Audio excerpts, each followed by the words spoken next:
Boa noite a todos. Meu nome é José Bispo, estudante de teologia.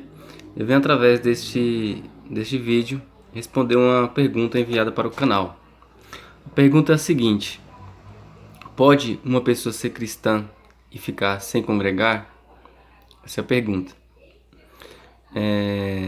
Queria, antes de responder a pergunta, lançar algumas observações, porque essa pergunta está relacionada a um tema muito complexo e que abrange vários assuntos, né, e vários questionamentos que nós temos que levantar e temos que responder em torno desse tema. Mas nós vamos nos abster diretamente à pergunta de uma forma mais direta, mais resumida e mais clara, né?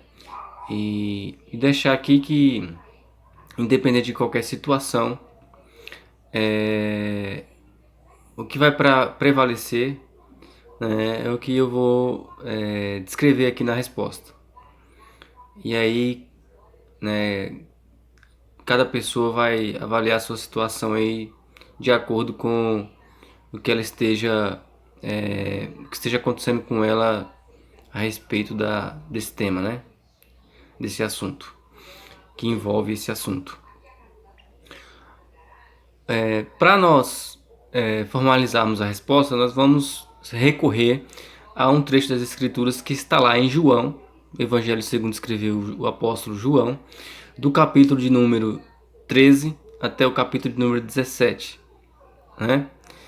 O que essa passagem enfatiza, né? Se tratando dessa pergunta, né, na questão de congregar, que fala de ajuntamento, nós não podemos deixar de fora um assunto muito relevante, muito importante para a igreja e essencial para a existência da igreja, que é a comunhão. E esse texto ele vai estar tratando diretamente, enfatizando a comunhão, né? Inclusive, esse texto ele se desenrola durante o ato da ceia. Então, do capítulo 13 até o capítulo 17, Jesus está ceando com seus discípulos, né? E está falando de comunhão com o Pai, com o Filho, com o Espírito, e comunhão entre os crentes, né?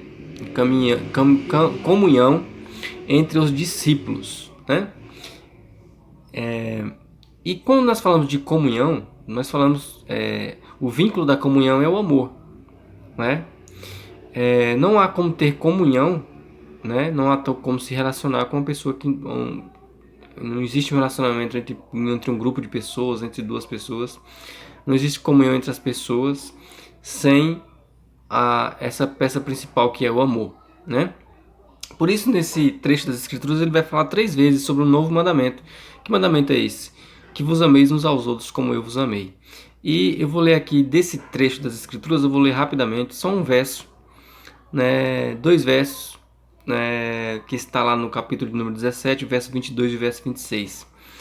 E eu dei-lhes a glória que a mim me deste, para que sejam um, como nós somos um. Comunhão. 26. E eu lhes fiz conhecer o teu nome, e lhe farei conhecer mais, para que o amor com que me tens amado esteja neles, e eu neles esteja. Comunhão, né? E basicamente, esse texto vai estar todo relacionado com esse assunto. Então, a comunhão, né, é um vínculo, né? É o principal vínculo que une a igreja, né? Há uma necessidade de comunhão. A igreja subsiste, a igreja existe através dessa comunhão com Deus e com os irmãos. Havendo necessidade de comunhão, há uma necessidade dessa comunhão se manifesta. Ela se manifesta de várias formas. E uma das formas dela ser manifesta é justamente o ajuntamento, a congregação, né? O ajuntamento dos crentes, o congregar. Então há necessidade realmente do crente congregar. Ele não pode ser um crente virtual, né? Essa doutrina de que é possível ser crente em casa, ela não existe biblicamente, ela não é bíblica, né? Então, respondendo a pergunta de uma forma mais direta, há sim uma necessidade da pessoa que é cristã congregar. Ela necessariamente precisa congregar, que esse ato é uma das manifestações da comunhão que ela tem com a igreja. E fica aquela questão, e onde que é o local mais adequado para se congregar?